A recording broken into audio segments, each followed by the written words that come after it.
Yeah, but just on that last point of, the importance of EQ, emotional intelligence ahead of IQ, and kind of, there's still very much a focus on sort of a behaviorist approach in schools, IQ, exams attainment, constant testing. I mean, my girls are 14; they're in the local grammar school, and they are, there's barely a day that goes by they're not being tested for something. And I think, where's the bit where they actually learn some stuff and and have a Totally. play with some things, and Yeah, completely.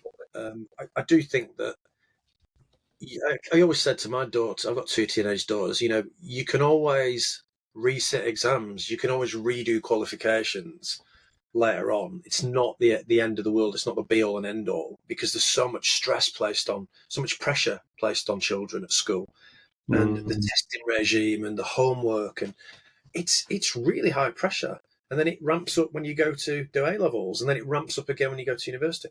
So, I've always kind of put across the message that do your best, but the most important things to take from school are your relationships, your social skills, your opportunities to interact with people, your values, though your ambitions, your self belief. They're the kind of things that matter.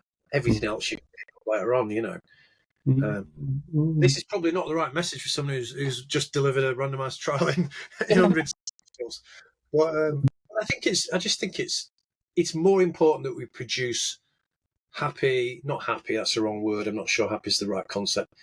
Content, confident, self-assured young people with self-belief about what they can contribute. That's what I think Mm. schools should give to young people, because they're Mm. future citizens. They're our future society, and they're the ones steering, you know, the direction of our society going forward. So that's far more important to me than how many exams you've passed.